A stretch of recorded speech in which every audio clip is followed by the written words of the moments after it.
नमस्कार, मैं हूं अनुराधा प्रसाद। नेताजी सुभाष चंद्र बोस की 125वीं जयंती पूरे देश ने मनाई, लेकिन सुर्खियां बनी वो राजनीतिक खींचतान जिसमें हर कोई खुद को बोस के विरासत का असली उत्तराधिकारी साबित करने में लगा रहा। कोई उन्हें नेताजी कहता था, कोई कमांडर साहब, कोई शेरे हिंद तो कोई सुभाष बाबू। उनको गए 77 साल हो चुके हैं। अपने पीछे वो कई पहेलियां छोड़ गए, लेकिन बंगाल का दिल आज भी उनके लिए धड़कता है। अगले कुछ महीनों तक बोस के नाम पर कई भाषण होंगे, तरह तरह के बयान आएंगे, लेकिन क्या देश कभी ये समझ पाया कि नेताजी क्या चाहते थे? उनके दिमाग में भारत के भविष्य की कौन सी तस्वीर थी?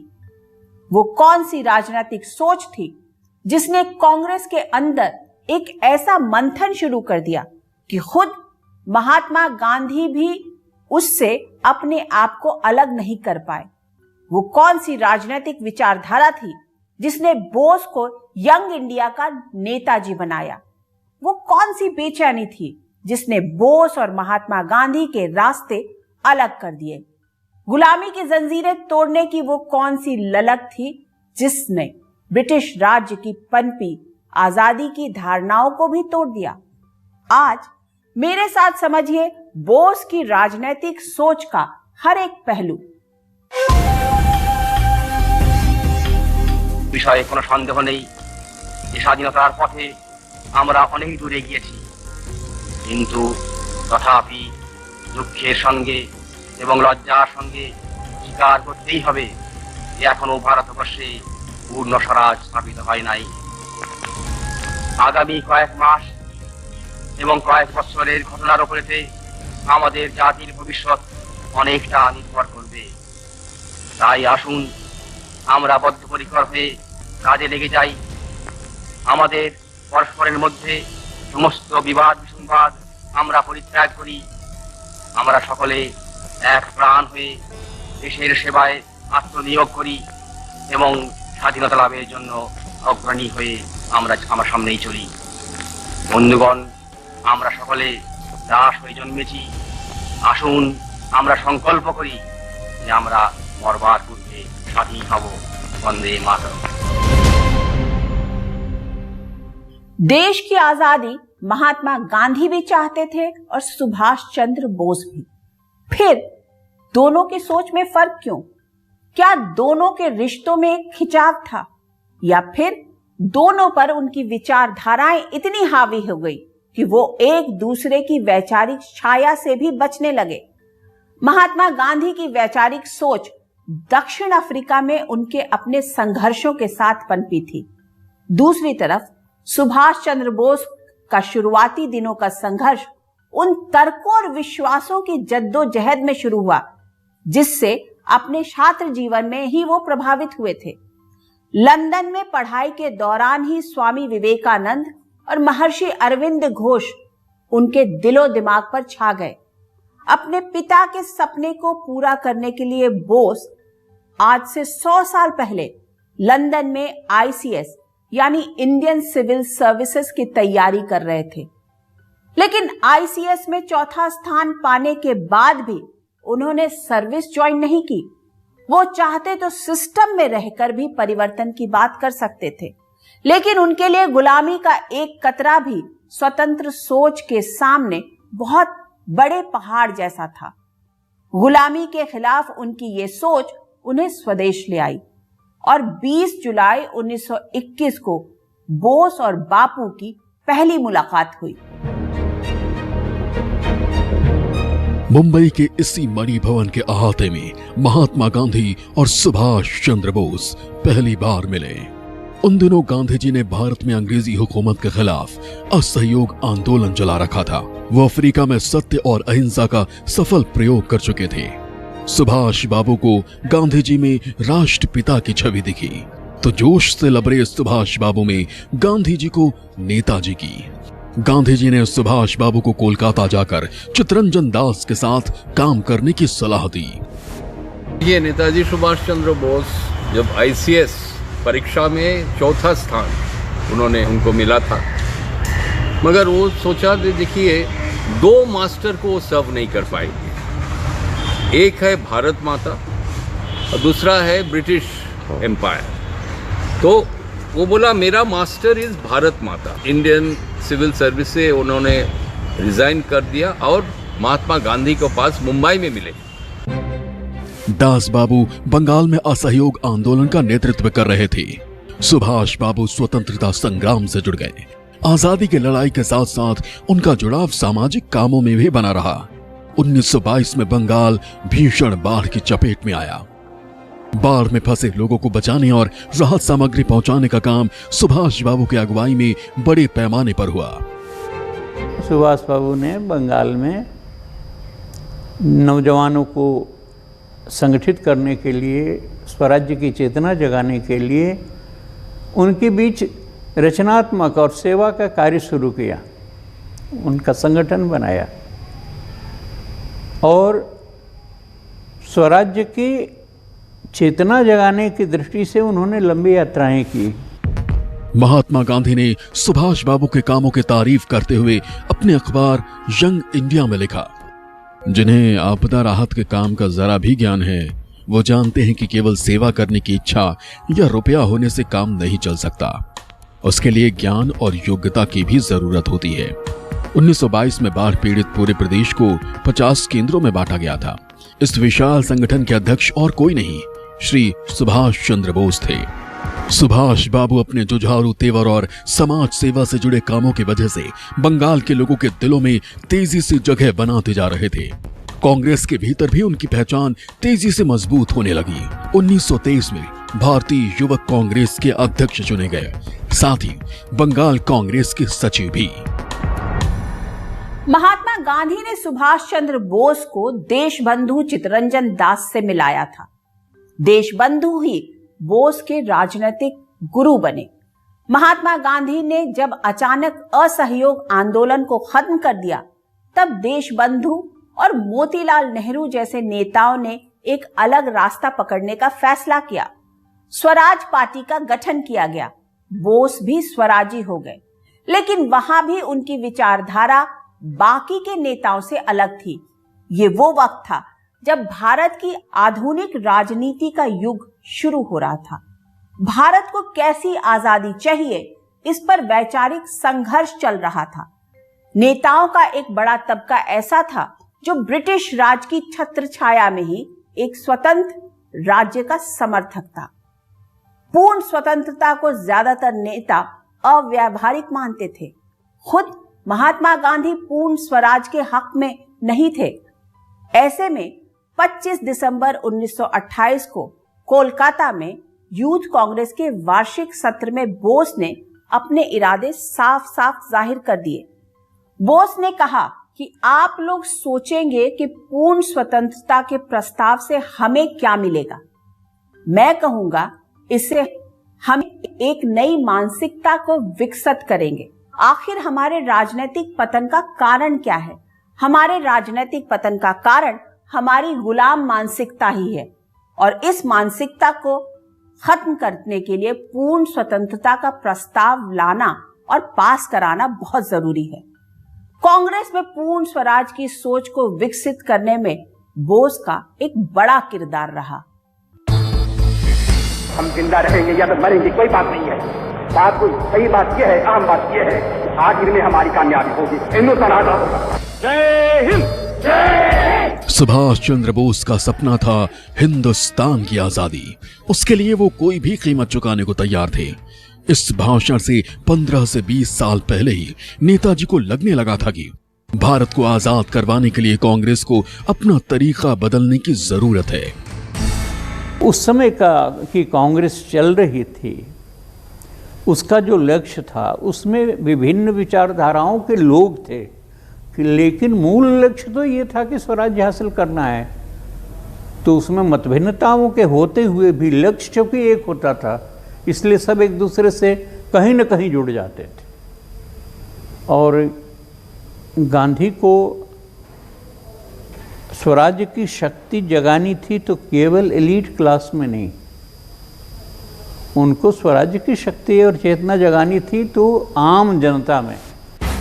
उस दौर में कांग्रेस महात्मा गांधी की दिखाई राह पर आगे बढ़ रही थी। वो अहिंसा और असहयोग के जरिए ब्रिटिश हुकूमत का हृदय परिवर्तन करने में जुटे थे। ऐसे में नेताजी ने अंग्रेजों से निपटने के गांधी जी के तरीकों का खुलकर विरोध किया।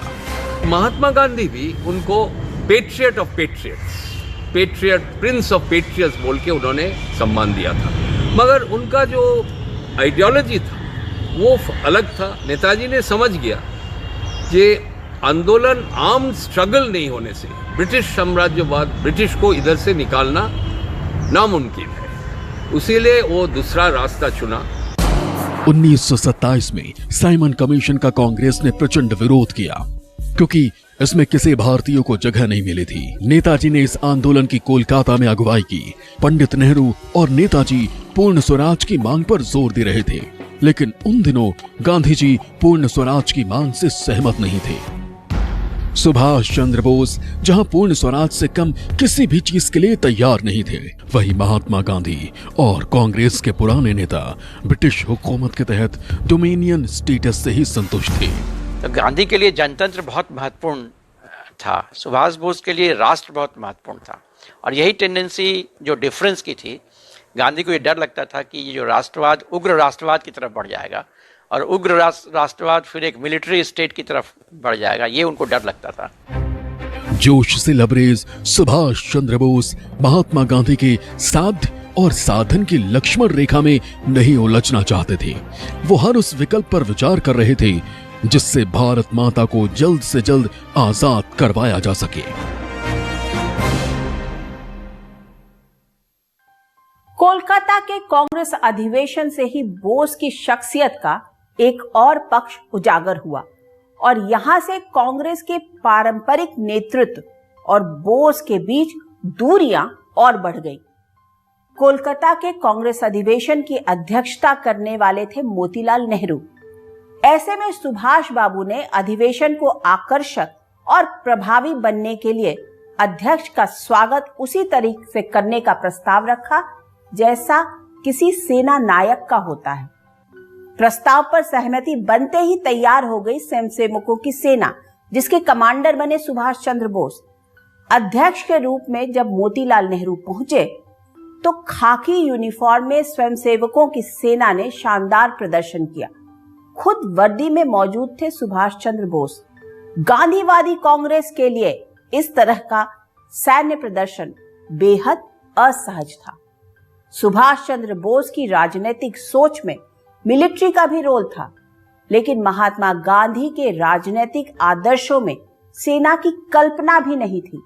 बोस को भरोसा था कि उनके व्यवहारिक तरीकों से ही भारत एक आधुनिक राष्ट्र की राह पर चल सकता है, लेकिन महात्मा गांधी के भारत की बुनियाद उनके अपने आदर्शों पर टिकी थी। महात्मा गांधी के सपनों के भारत के केंद्र में समाज के आखिरी पायदान पर खड़ा आदमी था और अंग्रेजी हुकूमत से आजादी हासिल करने का सबसे बड़ा तरीका सत्याग्रह। तो सुभाष चंद्र बोस पर आधुनिक राष्ट्र की अवधारणा की गहरी छाप थी। ये विचार उनके अंदर मजबूत होता जा रहा था कि सेना के दम पर ही पूर्ण स्वराज हासिल किया जा सकता है। शायद नेताजी की इसी सोच का ट्रेलर 1928 में कांग्रेस की कोलकाता अधिवेशन में दिखा। कलकत्ता सेशन जब हुआ था कांग्रेस का 1928 में, उस टाइम नेताजी ने एक यूनिफॉर्म कैडेट कोर गठन किया था। पूरा खाकी यूनिफॉर्म में कलकत्ता मैदान में मार्च होता था, डिसिप्लिन होता था। हाँ, महात्मा गांधी इनको समर्थन नहीं किया था। कांग्रेस अध्यक्ष का कोलकाता में जिस तरह खादी वर्दी में सैन्य कमांडर की तरह स्वागत हुआ, सुभाष चंद्र बोस जिस तरह से वर्दी में एक सैन्य कमांडर की तरह सामने आए, कांग्रेस में यह बदला गांधी जी के अहिंसा के बुनियादी सिद्धांतों के बिल्कुल उलट था। महात्मा गांधी और नेताजी में वैचारिक तनातनी लगातार बढ़ती जा रही थी। बात 1931 की है। गांधी जी और अंग्रेजी हुकूमत के बीच एक समझौता हुआ। इसके तहत राजनीतिक कैदियों को रिहा किया गया, लेकिन अंग्रेजी हुकूमत ने भगत सिंह जैसे क्रांतिकारियों को छोड़ने से साफ मना कर दिया। ऐसे में नेताजी चाहते थे कि गांधी जी अंग्रेजों के साथ हुए समझौते को तोड़ दें, लेकिन गांधी जी इसके लिए तैयार नहीं थे। कि नेताजी प्रिंसिपल राजनीति करते थे। मेरा दादाजी जो नेताजी के साथ दिया पूरा आज़ादी का लड़ाई में, शरद चंद्र बोस, उनका एक वार्ता था, what is morally wrong can not be politically right. तो नेताजी ने कभी भी जो सही नहीं है उसके साथ वो समझौता नहीं करते थे। 23 मार्च 1931 को ब्रिटिश हुकूमत ने क्रांतिकारी भगत सिंह, राजगुरु और सुखदेव को फांसी पर लटका दिया। भगत सिंह को नहीं बचा पाने की वजह से सुभाष चंद्र बोस, महात्मा गांधी और कांग्रेस से नाराज हो गए। महात्मा गांधी के साथ उनका मतभेद रहा, मनभेद रत्ती भर भी नहीं। अंग्रेजी हुकूमत ने उन्हें कई बार जेल में बंद किया। इससे उनकी लोकप्रियता लगातार बढ़ती जा रही थी। हिंदुस्तान की फलक पर सुभाष बाबू की पहचान एक जुझारू नेता के तौर पर हो चुकी थी।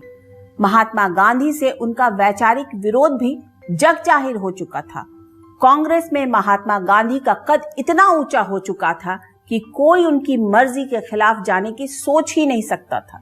सुभाष चंद्र बोस जैसे बहुत कम नेता थे जो महात्मा गांधी के तरीकों पर सवाल उठाने की हिम्मत रखते थे। साल 1938 में बोस कांग्रेस के अध्यक्ष के तौर पर चुने गए, लेकिन कई गांधीवादी कांग्रेसियों को उनका तौर तरीका पसंद नहीं आया। इसमें सबसे बड़े नेता थे सरदार वल्लभ भाई पटेल।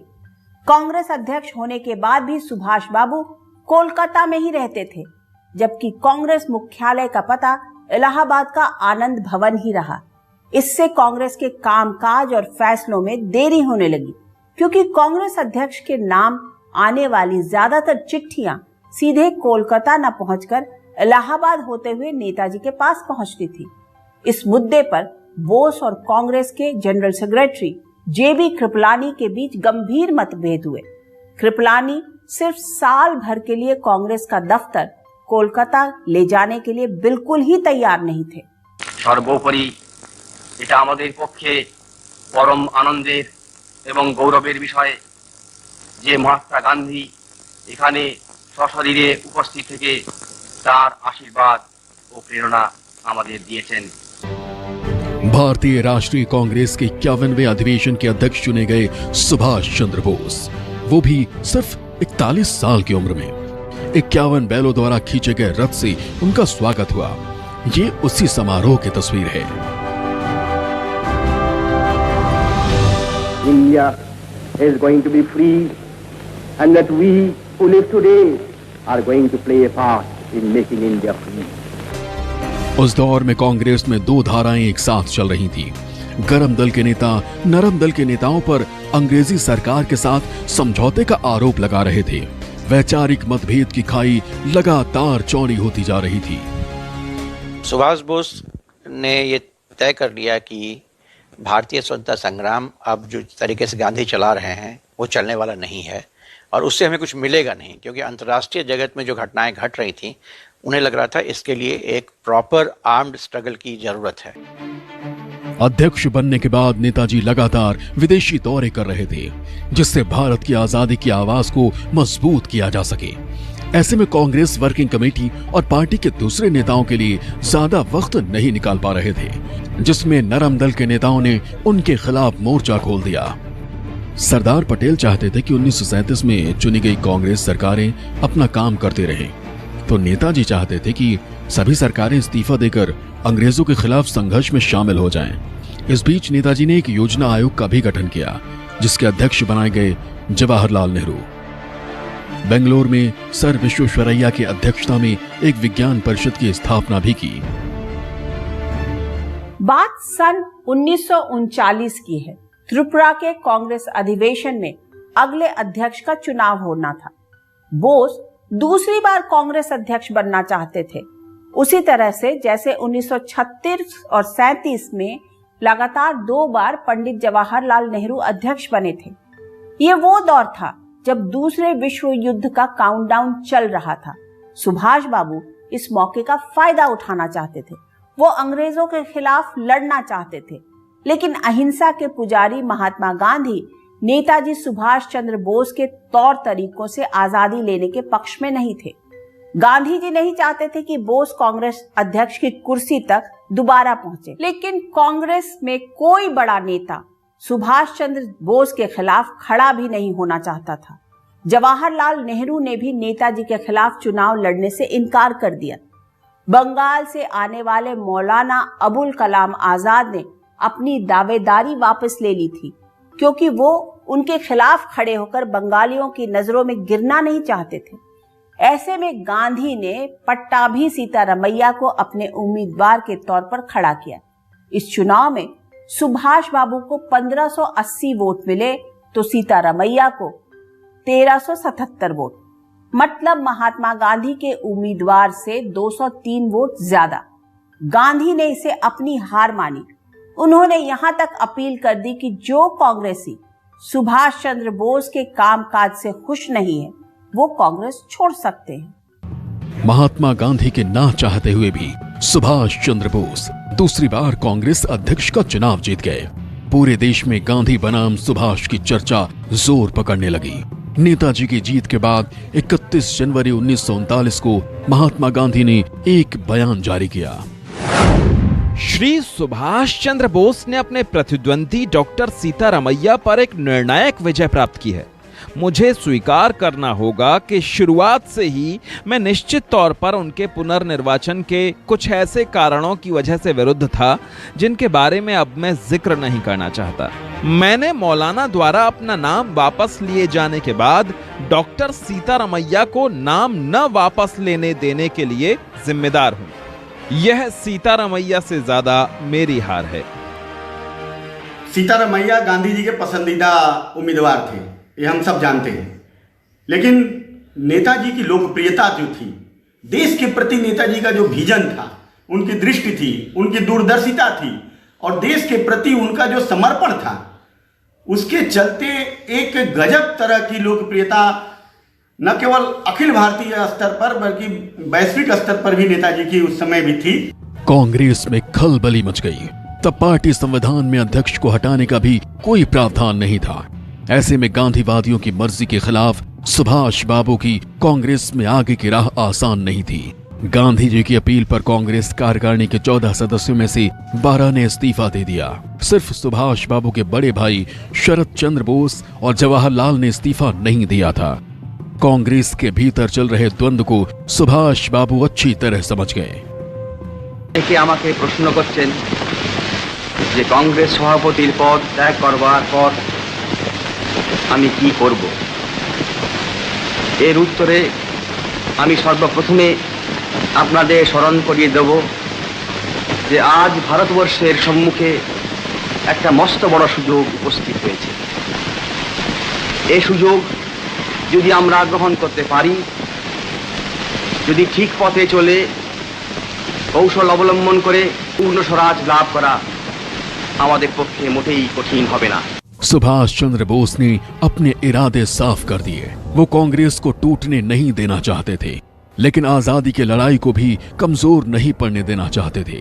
इसलिए उन्होंने बिना लाग लपेट गांधी जी से अपनी बात कह दी। मुझे माफ कीजिएगा बाबू, मैं आपसे सहमत नहीं हूं। आप लोग अपने तरीके से आजादी के लिए लड़िए, मैं अपने हिसाब से लड़ता हूं। मुझे आशीर्वाद दीजिए ताकि मैं आजादी छीनकर आजाद हिंदुस्तान में वापस आ सकूं।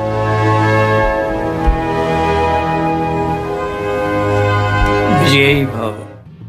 भले ही सुभाष बाबू त्रिपुरी में कांग्रेस अध्यक्ष चुने गए, लेकिन पुराने नेताओं का जरा भी सहयोग नहीं मिला। उनके खिलाफ गांधीवादी ओल्ड गार्ड ने प्रचार अभियान चलाया। ऐसे में धुन के पक्के नेताजी ने हिंदुस्तान की आजादी के लिए कांग्रेस से अलग दूसरी राह पर आगे बढ़ने का फैसला किया।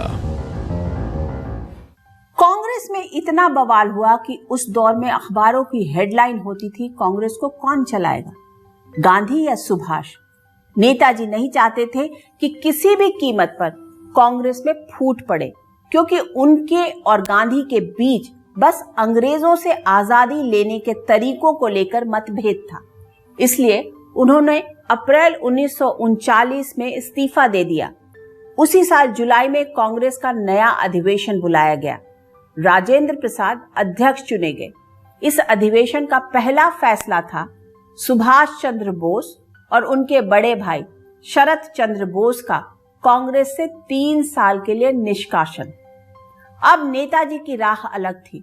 उन्होंने फॉरवर्ड ब्लॉक नाम की पार्टी बनाई। नजरबंदी के दौरान हिंदुस्तान से निकलकर जर्मनी होते हुए पहले सिंगापुर फिर जापान पहुंच गए। अंग्रेजों को उनकी भाषा में जवाब देने के लिए आजाद हिंद फौज बनाई तो उसमें महात्मा गांधी, अबुल कलाम आजाद और जवाहरलाल नेहरू के नाम पर ब्रिगेड का गठन किया। मतलब भले ही वैचारिक लड़ाई की वजह से नेताजी और कांग्रेस की राहें अलग हुई, लेकिन दिल में कांग्रेस के बड़े नेताओं के लिए सम्मान रत्ती भर भी कम नहीं हुआ।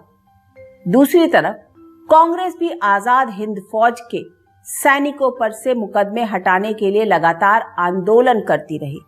27 अप्रैल 1943 को आजाद हिंद फौज के लोगों को संबोधित करते हुए महात्मा गांधी ने कहा, सुभाष बाबू तो मेरे पुत्र के समान थे।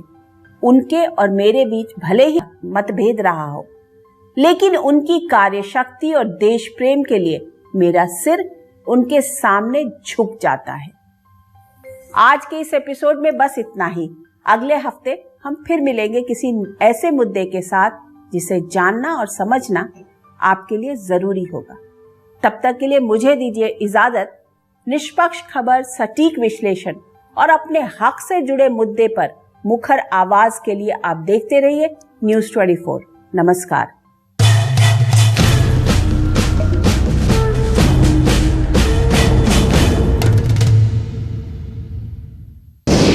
बंगाल में चुनावी जयघोष, ममता का श्रीराम पर आक्रोश, बीजेपी धार्मिक नारों के सहारे। नमस्कार, मैं हूं मानक गुप्ता। अगर आपको हमारा ये वीडियो पसंद आया हो तो इसे लाइक और शेयर जरूर करें, और हां, हमें सब्सक्राइब और फॉलो करना ना भूलें ताकि आप देश और दुनिया की कोई खबर मिस ना करें। तो जुड़े रहिए हमारे साथ और देखते रहिए न्यूज़ 24।